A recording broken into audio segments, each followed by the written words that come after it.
I import fiber from Tanzania and Kenya into Nigeria, and then I export gum Luban, gum Arabic from Nigeria to United Arab Emirates. I'm an excellent closer. If I enter a room, I will definitely come out with a check.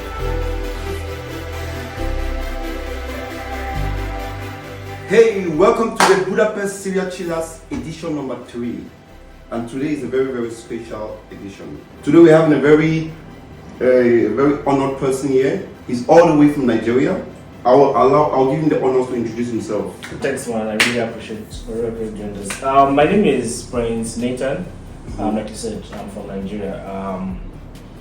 I'm currently doing my master's in business development, and I'm very passionate about business and helping individuals grow and see how like the business would move on to different arms. And I think that's a bit about me. I'm also a venture capitalist. I sponsor businesses and write checks for different companies. So I think that's just a bit about me. Yeah. I was about to get that. He's a very interesting. I was reading a little bit about his profile on Instagram. So before we get right into this in topics, I just want to know what is your. How long have you been in Budapest, by the way? I've been in Budapest for like this is my 6th month. Mm-hmm. Yeah, so this is my 6th month here. First off, I came in here. I had my scholarship to do like my masters, and yeah, so I came in, and it's been an amazing journey so far. Okay, so you came to Budapest to study your masters? Yes. From Nigeria. How do you find Budapest so far? It's a very closed off place to start off, but it's fun. There are so many similarities with Nigeria, but there are some things that are really lovely in the place, like the fact that buses get to where they're meant to be. That's really lovely. Like you can't. If I had that in Nigeria, I don't think I would be anywhere else. For me, I don't like to drive. I like being driven. So while in Nigeria, having a driver and then moving around and stuff. Big boss things. Well, it's just comfort. Like I like when I'm moving, I need to like get things done. So the time that it would take me to drive and then get things done, it's like too much. So I rather like be driven. Either boat is not big boy, like people do Uber and all that. Yeah. So when I say driver, it doesn't really mean like I have a car and then I have a driver. Maybe it could have been anything, yeah. But here in I think I would say here in Europe generally, because then I also work in Vienna and I shuttle London because my school is also we have like a relationship with Coventry. So I do my minors there in supply chain management as well. So I shuttle both like other cities, Coventry and then Budapest. I think the transport system really is something that I would say top notch here, where buses get to where they need to be.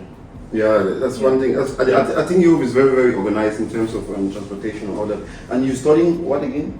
Business development. Business development. Yeah. That's a very nice course. And you're also into real estate, right? Yes, I'm also in real estate. So while in Nigeria, I've been in real estate for like 2 years. I build, develop, sell, broker, like all the works, 360 in real estate. And then prior to that, I have a advertising firm. So I think that is where I sort of got the idea to come do business development. Because it's interesting to know that for my bachelor's, I did business. I did biotechnology and then majored in genetic engineering. So I moved on from that, and then moved into owning an advertising firm, and then moved into owning a real estate company, and then more recently going into venture capital. Hey man, your husband. Just out of curiosity, how old are you? I'm 26. Oh, Jesus Christ! No, but I think for me, I think age is just numbers. If you really think of it, it's just numbers. What I think that is almost all my friends are way older than I am, and I try as much as possible to learn from them. and also try very well to relate with them, have great conversations with them, and also I really just thinking that was when I was born. It doesn't really have anything to do with how I operate. No, I mean, I'm just saying, in society sometimes they always say age. For me as well, I think age is just a number, Yeah, I'm just very, for me, I'm very impressed that you're this age and you've achieved so much in life. It's an achievement. You've studied, you're chasing your career. You are a real estate. You have your own advertising company, and you're doing things. So when you reach out to me on via DM, I was checking you out, and I see the kind of people you follow. This American real estate guy. Grant Cardone. Oh man, that's one of my to-go person in terms of determination in and motivation in sales. Yeah, so I really admire him. I should as a young person, you know that there's a Nigerian thing where you sort of you are gauged between if you should put out a lot of content on Instagram or not. But Grant Cardone, he shows you that it's very much possible to keep constantly updating your Instagram without it looking like you're looking for money. You understand? So because for someone like me, I have over plus or minus I have 20,000 followers on all platforms. Yeah, I saw that. Cumulative.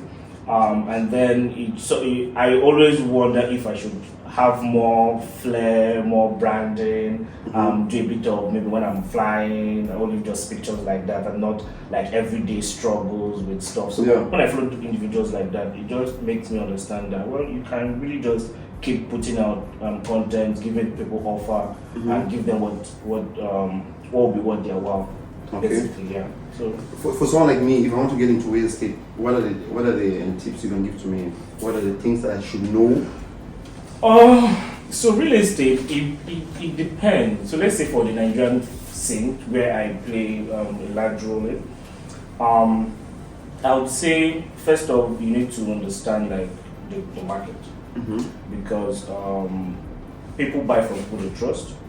Real estate isn't really about how amazing the property is or how beautiful the house is. It is more or less who is selling it. So if you know that when you're selling the property to me, I trust that you would give me something that is worth my time and worth my while and is going to appreciate, I will buy from you.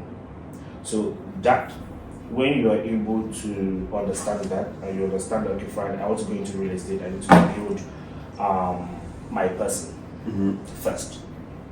Then you move on to getting properties. And while you're getting properties and you already understand yourself, for instance, I don't sell luxury properties. Okay. Why? Because where I currently operate, I don't think I exude luxury. And it's a thing you have to be aware of where you currently operate. One, you have to be aware of the kind of audience you have. Okay. So for me, I don't sell luxury products because I don't exude luxury, and I don't think I can appeal to people that would love to buy luxury products. And when I say this to some persons, they'll be like, "Oh my God, how can you say such a thing about yourself?" Some people think, "Oh my God, you are doing well. You are constantly flying private jet and stuff." And I'm like, "Okay, fine. I do fly private in Nigeria, but I still don't think that I can sell to luxury people." Okay. Do they have a different mindset? Yes. So when you want to sell luxury real estate, when I mean luxury, I'm talking about 120 million property. No, I'm saying in 250 M, 600 M property in Nigeria. There are people who sell that. And understanding that when I came into real estate, I was pretty much around 24, and I thought of it, the kind of guys that would be around me would be the everyday Nigerian who is also maybe in his 26, 27, 30s, who just maybe wants to get a property, he wants to move in with, maybe he just got married, or he wants to do short-let apartment, or he just wants to make money, he wants to buy a land and resell. Yeah. How do I sell to that person a 600 million worth of property? That's a good question. Because it doesn't make sense. Yeah. It wouldn't even make sense to me to buy a 600 million worth of property, even if I have the money now. because then I need to be cash flow positive before I buy a property. Because what people don't understand is there are two different things. If you're buying a land, it's an asset. If you're buying a house, it's a liability. Yeah. So even though you're buying a house that is sitting on a land, it's still a liability. So I wouldn't want to sell to a 13-year-old, 60, 30, 35-year-old, 40-year-old guy who should be cash flow positive in 600 million worth of property. So then I don't sell luxury property. I rather sell projects that are like 4 million, 8 million, 10 million, 20 million to these guys, because then they are buying assets that they can resell at a much higher valuation. So that's why I don't sell real estate projects. So for someone that wants to go into real estate, I would say the first 10 guys that will buy from you would know you.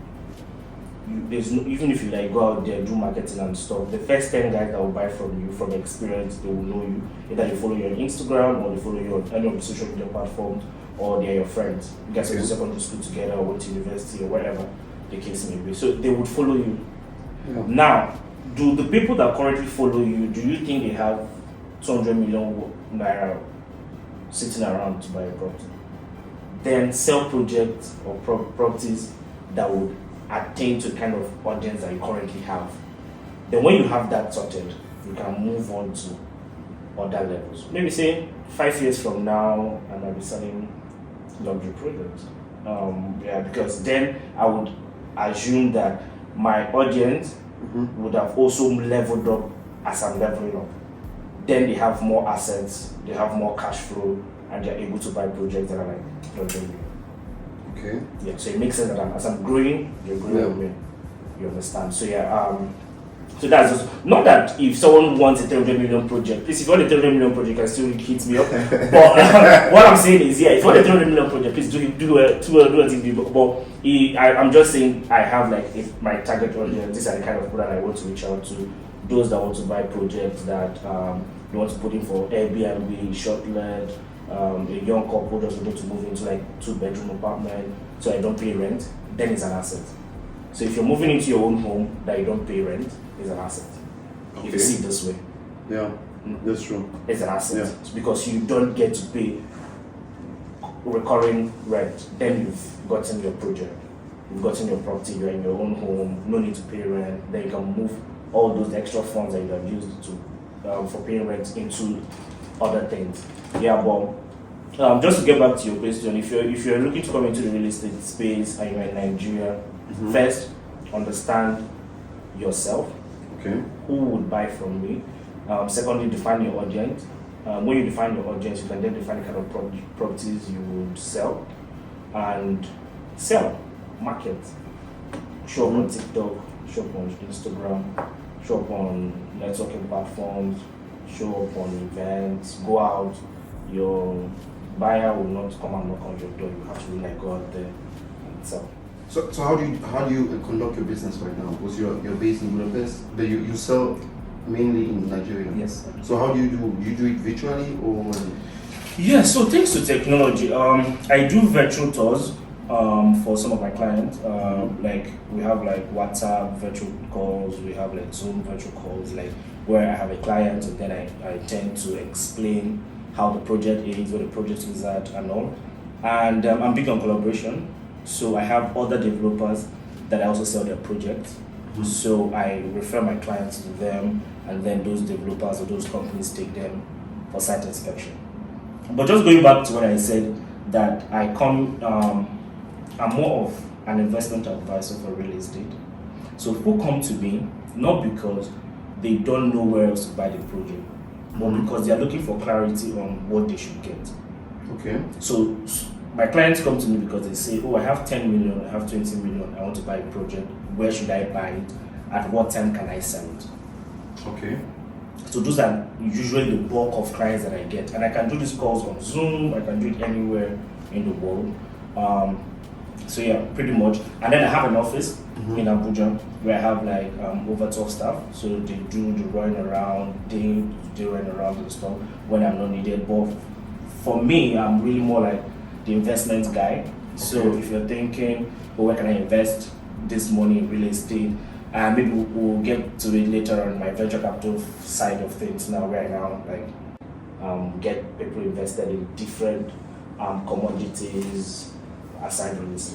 Hey man, you see this life, you see how things work, man. You're an investor, man. Yeah. Just a quick question. Are you looking at investing in Budapest, in Hungary? Like in real estate? Because I know that here in Hungary, the real estate is also it's a good booming business here. Yeah, I noticed. But sadly, my problem has been because I tried reaching out to a few real estate companies here in Budapest. Mm-hmm. But the issue has been that the language barrier. Okay. Even if I want to invest here, I always think, how then do I sell it? Because I don't have a lot of friends that can say, okay, fine, this guy knows this guy. Because like I said, real estate is all about the network. Okay, yeah. If you have a network anywhere, you can sell. Regardless of how amazing the project is, how amazing you think you can sell or close. If you don't have a network there, you can't sell. So maybe I would consider, but currently I'll be in Dubai on the 6th of August. So yeah, obviously on my Instagram, I'm putting out like a roster of all the countries that I'll be in to raise funds and also promote the new company that I'm trying to float. But I'm very much interested in the Dubai property space, and I'm also very much interested in London property space. And the reason being that Nigerians go to these countries. So Nigerians, you can find a lot of Nigerians in London, you can find a lot of Nigerians in Dubai, and it makes a lot of sense for me to then say, oh, you are my friend or you're in my network, buy property in London, buy property in Dubai. Then, like I said, it has to be your network. Because if my network, they don't even understand Budapest, they don't even understand Vienna, there is no way I can introduce projects like that to them. But 6 months is a long time, 2 years is a long time for us to really know maybe if we can build an amazing network. Which one of the reasons why I reached out to you next as a podcast? I was like, okay, fine. I think this will be a good way to announce and launch myself in this space. Because even though I post up on my Instagram, people that see it on my Instagram are still individuals that knew me back in Nigeria. So now with this podcast, with this platform, it would sort of like introduce me to a different audience, more of European audience, more of Budapest audience, and we'll see what that brings to the fore. But yeah, pretty much. I'm open to anything. I do a lot of things, so I'm very much open to a lot. Yeah. Hey man, you guys heard it from the horse's mouth himself. He's a very smart guy. I like speaking to smart people. And the guy's very interesting. There are no different things I have figured out on your page as well. Yeah. You're also into crypto. Yes, I am. Before I get into crypto, my mom hit me up the other day.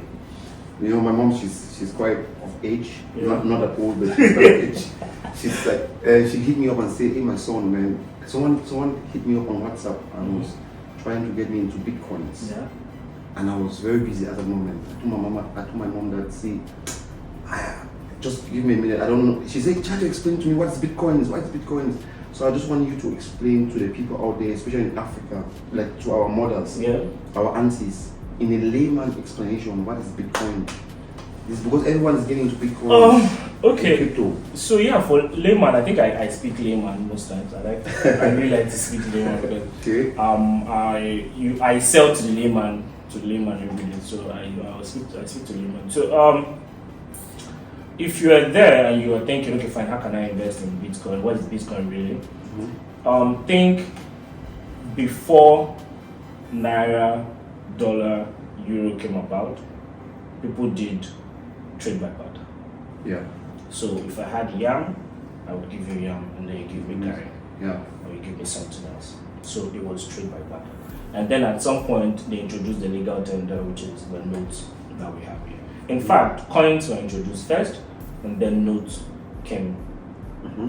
So think of Bitcoin as a decentralized way of paying for things without having to go to the bank to get these funds. So if I want to get like 10 naira, 20 naira now, I would have to go to the bank and then withdraw. And it's regulated by a body, either CBN in Nigeria or World Bank, world over. So Bitcoin is a decentralized payment, a legal tender just like how Naira is. So at some point, we're looking at Bitcoin will then be the dollars of today, and then other coins will be the Naira, the pounds, the euros, and what have you. So it's very much decentralized. It has just as much value as how when you have $100, you already know the value of that. So I think that is really the best way I can put it in a very concise manner. Every other thing is just nuances and optics, but the real thing is just that it's a legal tender. When you have it, you can buy something from it, you can exchange it, you can break it down into smaller bits, you can acquire more, very much decentralized. And so that's what Bitcoin really is, more on the blockchain technology. But it's not regulated, right? So yes, it's not regulated, but I think that's one of the things that Biden is looking to do, to regulate it. But a lot of crypto guys are saying that it would defeat the purpose of Bitcoin in its place, because the purpose would be to have a currency that is decentralized, no one owns. So I can make peer-to-peer transactions with you without having like any system or platform like looking into it and stuff.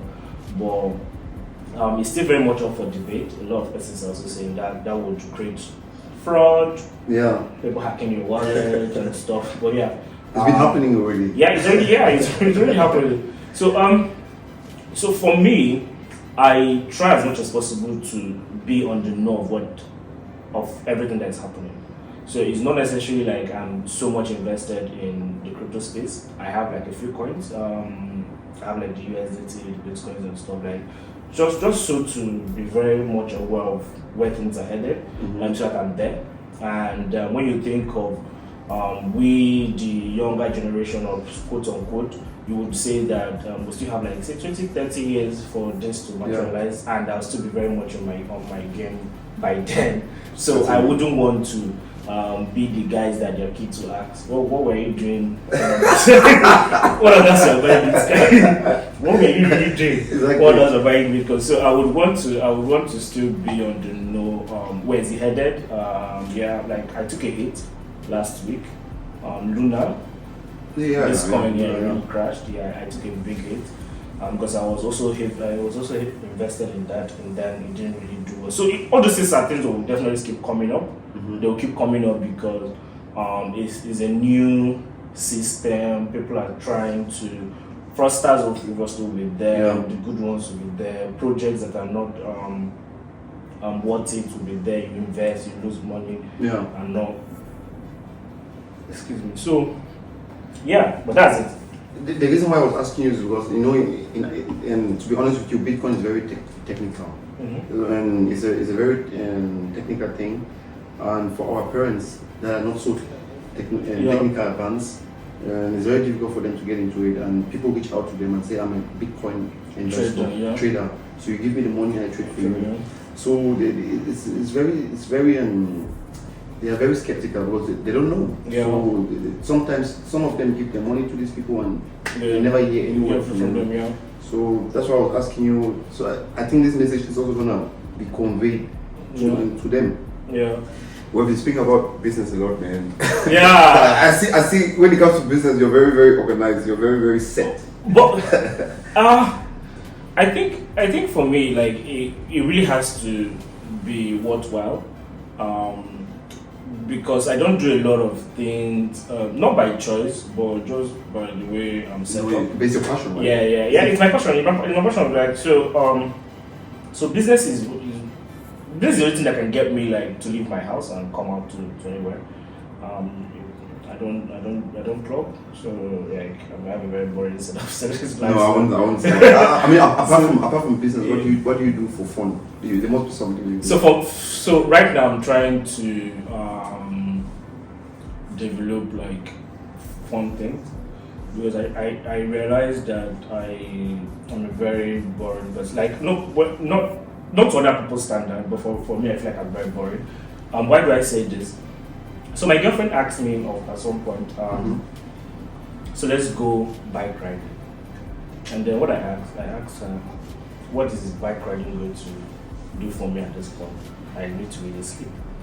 And then someone asked, she now asked, what is really your hobby? And it took me 20 minutes to realize that I had none. So, and not to sound like a bookworm, but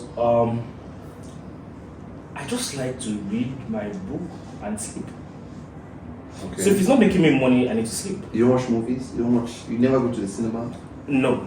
Like, so for me, some of these things I don't see them as hobbies. So for movie, like when people say, okay, there's this movie out, I really need to watch it. It can wait. But I have like other crazy things that I do. I like to binge podcasts. I like to just listen to a lot of podcasts. But ask me what those podcasts are talking about. I knew something was saying about it. Those are saying like business. Business or spirituality. But I just feel like there are stages in everyone's life. I feel like at some point in my life, I would now need to, and that's what I'm doing now. So I travel a lot. I'm looking to do like 12 countries this year. So I know I'll travel a lot. So I think I'm looking at my life from that angle now. Okay, how can I travel? How can I like go see more places, enjoy, like just be there and grow myself. But mentally, one of the things I also now still do is how is the place that I'm going to helping me become a better person, either business-wise or individual. Because like, business is people, really, you know. That's true, yeah. Business is people. You are selling to people. You're buying from people. You are trying to convince someone to give you their funds for you to do anything with. So it's people. So it's just how can I get someone to trust me more, and then that would mean having more experiences to share, having more ways to connect and not look like you're a robot. So that's one of the things I want to do with traveling. Okay, so it's very for me to, I won't say it's like a negative thing. It's a very positive thing to see a young person like you. You're very focused. I see you're very disciplined. And how do you maintain this amount of discipline? To be honest with you, I admire you. It's coming from a very nice place. See, if you are in Nigeria, is this in the Nigerian scene? Peking will not get money, suppose get sense. So it just means that there's a level you would get to in Nigeria. So this, how would I put it? When people say, I heard it like, oh, you are very disciplined. Like I said, I have a lot of older friends. So they put me on my toes to the point that I never realize how old I am. Like anytime I'm with my friends, I never dawns on me like, oh, you are this age, Joe. Even when I leave this door now, I don't really realize how old I am. Because my friends are in their 40s, in their 50s, and then they keep telling me, oh, when I see mistake where I make, no go make up, that kind of thing. So I'm always on guard to not fail them, sort of. Yeah. So just a bit of the background about me. I lost my mom in GS2, and I lost my dad 3 years ago. I'm sorry about that. Oh, yeah, it's fine. So losing my mom, I saw how it really broke my dad. The man really didn't. It was difficult for him to like have a life and then have kids. It was really difficult for him to manage all of that at the same time. So I grew up early.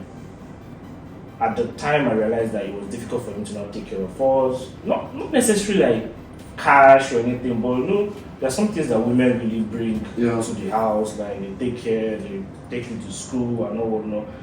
I didn't really get all of that at some point. So I would have to take care of myself, shower, go to school at a very young age, go out. If there is no funds, I take a bus to class and stuff. So it just made me grow up and become like responsible for myself very early on.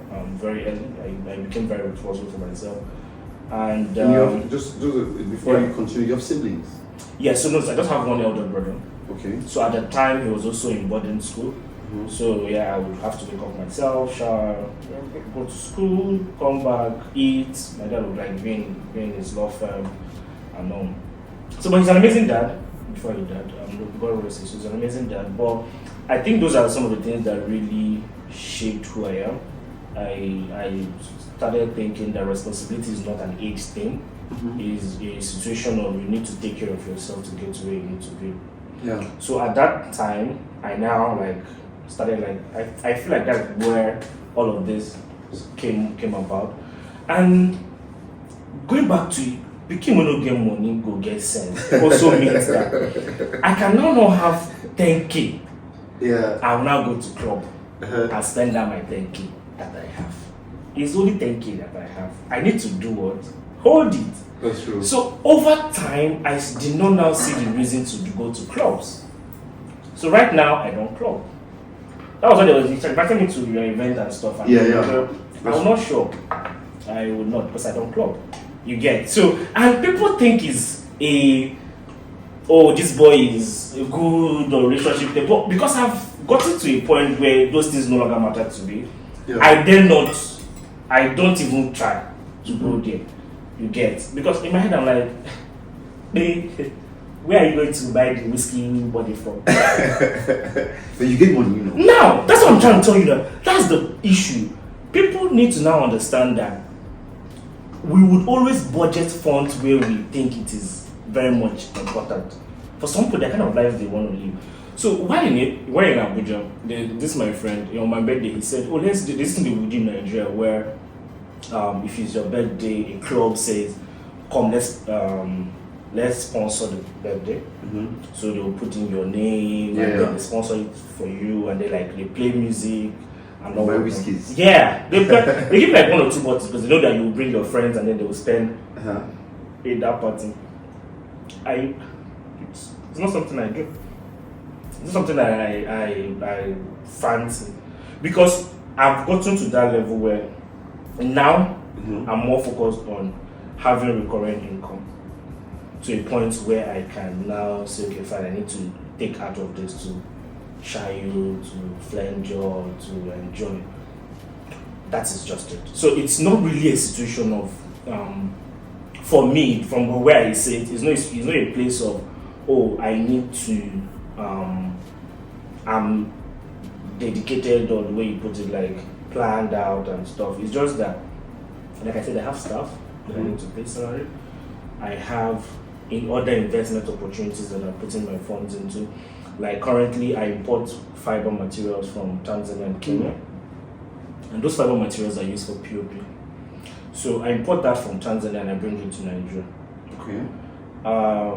One of the part of the countries that I said I will travel this year is Tanzania and then Kenya, July. Now, to import one container is a lot of money. I know. Yes. I know. Hey. So, if I take out that money to flange or have fun, it will be good fun. But I rather just put it in that business for now. Yeah, because at some point, that business would start bringing in the funds that I need to now flange. Maybe let's say in the next 3 years, 4 years, 5 years, now I was going to shut down the club. Because now I mean we have like 4 or 5 containers on a monthly basis going on, and then I don't really need to do the processes that I'm doing now. Like, because now I'm stressed. I boss people on their Instagram who I think you should really invest in it. I send them texts, sometimes they don't respond. So I'm constantly still marketing at this point. So so at that point I can now say, okay, fine. I'm doing 8 containers, I'm doing 20 containers. Cubana level. What's the name of that guy in Nigeria? Cubana. Obi Cubana. Obi Cubana level. Yeah. Yeah. That you see someone like that, he can have fun because he's spending his profit. He's not spending his capital. He's having fun. He's able to launch different businesses. And I think that's just what gives me joy. I find joy looking at like a business that I thought of in my bathroom or in my room, and then I see it grow to a certain level. Yeah. So the newest venture I spoke to you about, aside from that importing of fiber materials, I also do bomb Luban to Dubai, which is one of the reasons I'm also traveling to Dubai. Gum Luban, gum Arabic. It's used for chewing gum. Oh, okay. Yeah. And a lot. So it's a raw material for chewing From gum. where? From Nigeria? Yes, from Nigeria to Dubai. Yeah. So Hey, man, United Arab Emirates. you're a jack of all trades. You do Yeah. everything, man. So you see, information is key. Information is now where information is key. So the more I enter spaces, the more people are able to give me information that I need to make money. So I think three things are key. Information is key. But the right Money is information. key. The right information. Yeah, but information, whether right, whether wrong one that feel big. They can't kill us for you. Information, you don't get that one, you go move. Happy. That's true. Good man, there's business here. You do what? You try it out. Because I would always think that every information is information at its best. Now you go do the groundwork of finding out how viable the information is. Yeah. Yeah, because and then I'm big on collaborations. So most people think that for all the businesses that I do, I'm the one actively running all of them. No. Like the real estate that I have in Nigeria, like I said, I have an amazing project manager who I just upgraded to the MD of the company. So he's the one running things in Nigeria. So when you go there now, the office is functional, things are happening, but I'm here doing my studies and trying to look out for other opportunities. So I'm big on collaboration. I'm big on which one is when I reached out to you. Like some people will be like, oh, they'll chill. I like the spirit. So I just reached out to you. I'm like, I like what you're doing. I've looked at your page. I think I really want to do, and I'm collaborating with you now. So by the time I share it on my own platform, you share it on your platform. We sort of intersync. Some people that are also in Budapest that would want some of these things will also reach out to you. Brands can also reach out to you and say, okay, fine. I think I like what you're doing here. Where like same way people also reach out to me and say, oh, I think I like what you're doing in Nigeria. How can we partner and stuff? Exactly. So I'm big on collaboration. That is why I'm in like a few other things. Exactly. So yeah, I think those are just so I export gum, Luban and gum Arabic from Nigeria to United Arab Emirates, mostly in Dubai because that is where we get so many purchase orders. I also export ginger, palm oil. Yeah, in partnerships with other commodity companies. So when I say the 14 countries is to try and raise a lot of funds so that these things can be automated. Okay, yeah. Yeah, so they can be automated in such a way. Okay, fine. Every month, every year, products are going out and all. So, but how do you find in buyers in Dubai? How do you is there some kind of platform that you go? Because you just mentioned palm oil. I'm very interested in this business. So yeah, there are. So currently we have 40 container order for palm oil, but it's the funds to fulfill those orders. Like I said, collaborations. Like there's this company in Dubai. They use palm oil for different products, and then they send in purchase orders down to Nigeria. And they say, "Okay, fine, help me get these things out." Still going back to real estate. Real estate is about network. Export business is even more about network. The larger the network, the better for you to get these purchase orders. Yeah. So the purchase orders are there because most of the time you can't even fulfill them because you don't have the money. The 40 container palm oil that I'm talking about is over $1,600. So you need to come heavy. Yeah. For you to, so the market is there for anyone to come in, especially when you have the right information, the right contact, and you're partnering up with good companies. I currently have like a very good company in Nigeria that does, like, they've been doing it for a while. So that way I don't get to make the mistakes that they've made. So that's why I do a lot of collaborations with people that they've been doing it. Now we just share profit and the risk, but the risk is lower because they've been doing this business and they've made most of the basic or peripheral mistakes. So I'm an excellent closer. I like to say that about myself. I'm an excellent closer. If I enter a room, I would definitely come out with a check because I would. Yeah. So I like to speak. I like to. So yeah. No. Well, I think Back in Nigeria, some of the things that I thought was cool is when we downplay what we do. Mm-hmm. Oh no, I think na God though. We try. We really try, yo. But the more, that is one of the reasons why I even took up the scholarship, because I wanted to go out there, get in there, and reintroduce myself to myself. Because back in Nigeria, as a young guy, there are certain things you would say and it come off weird, like, what's that doing that? But over here, it is very much encouraged for you to see what you can do and how you can do it. It's not, you're not seeing anything different, this is what I can do.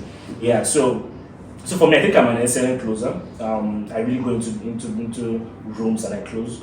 So what I then do with that is I go into rooms, close, get funds, go look out for companies that already make mistakes in certain things, but they have the resources, they need funding. I then provide the fund and I make money from that. Wow. So I didn't know anything about exporting fiber when I joined. I didn't know nothing about it. But I had the means, I understood business, and I knew where to go get capital from. I introduced the capital and I started business. So now I'm traveling just to finalize on how the distribution will look, because yes, I still have business development as part of what I do. So I don't need to do the business myself, I just need to develop it, make it much more viable for other investors to come in. Okay. And then they can put in their funds. So those are the kind of things that I do. For instance, if I saw like a startup company here, and which is one of the reasons why I had to start that private equity firm, coming out soon. I won't say the name, but we're looking to launch very soon. But what we just do is we do research for companies, for new companies. We do we provide funding and we provide resources. So those are like the two things that we do for companies. So as a new company, we do research for you, like market research. How can you enter the market? You go to what kind of people do you need? Who are your collaborators? Who are your competitors? Things in that line, and then we look out for funding, help you like package your company, and then take it out there, raise funds for you, and then finally resources. Should you need other partners, we can then help you get those guys on the table. Just case in point, this the Nigerian company that does this export business. So they had this 40-feet container that they wanted to export. It's ginger.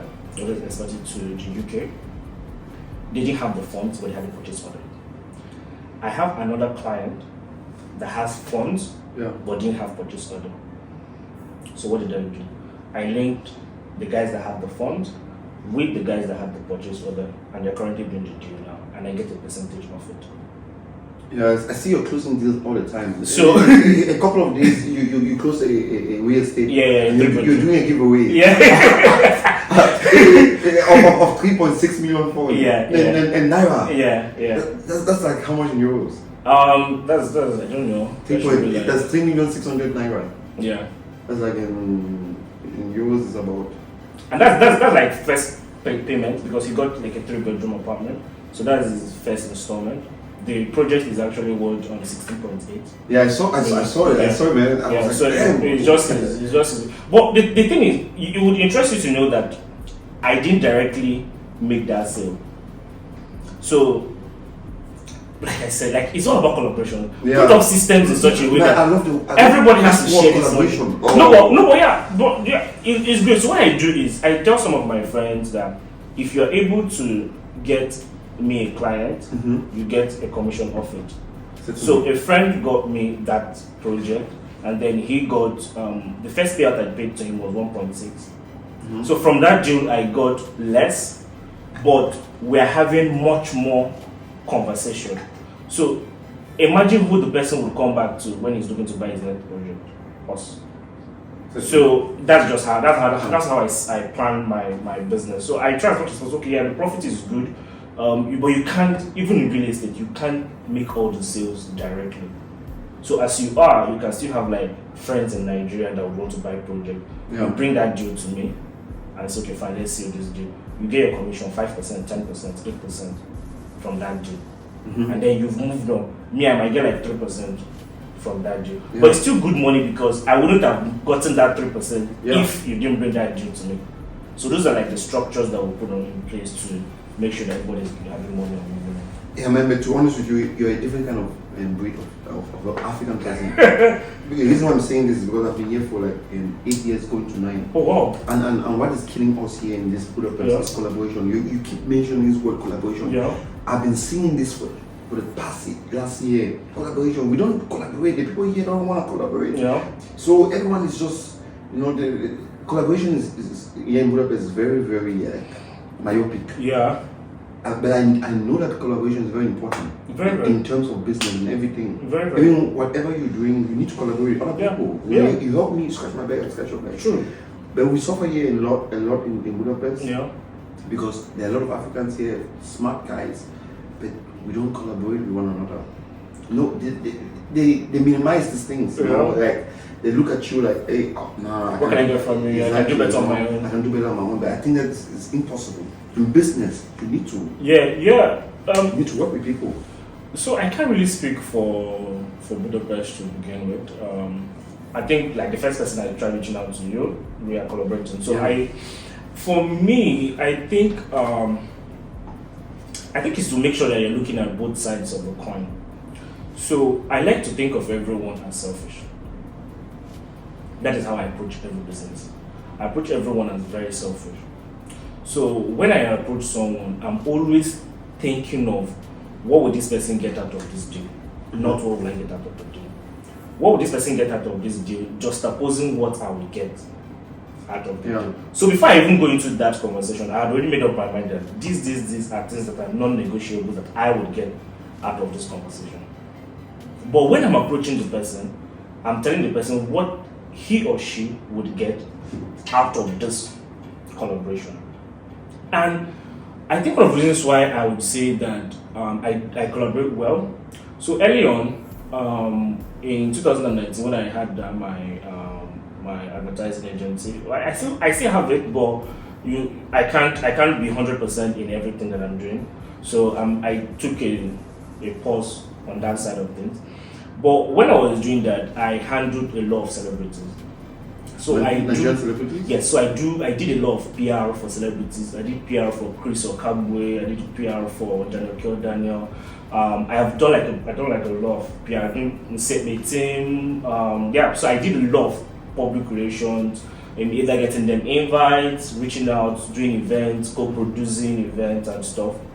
And it was at that time that you realize that you need to collaborate with another PR firm to send out some of the invites.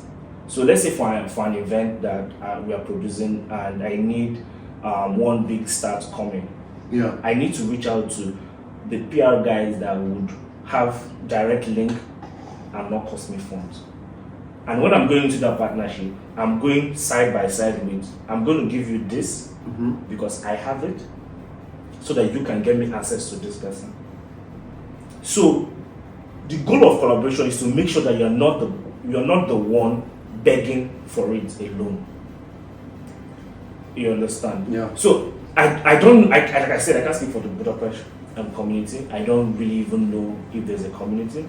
But if I want to be on someone else's podcast now, I know what else to present to the person to make sure that first off you're constantly developing yourself. I feel like if you came on my page and you didn't see anything, you won't agree to this. So it's just all about it's almost always a trade-off. Always a trade-off in collaboration. So if the person thinks they're doing you a favor, let them be. Go do the work that really has to do with it, and then come back and then give them something to look out for. Yeah, man. That's it. I mean, your spirit, the spirit that you have. To be honest with you, you have a very genuine spirit. I feel it, man. Thank you, man. And when you reach out to me via DM and say, Yeah. hey, brother, I like what you're doing. I want to come. Man, if you don't understand how I felt, I've been sleeping and I've been dreaming that hey, I gotta get this brother on this Yeah. platform because you were very genuine. Thanks. It's not many African people or West African that reach out. Yeah. There's some of my friends they see what's happening, doing, but they yeah. never gonna say, hey. Richard, You yeah. know, but I mean when you reach out, I say, damn, this is a genuine brother, man. I gotta have you on this platform, man. Thanks. And man, by the way, you're a smart individual. I think there's a lot of things you can teach people.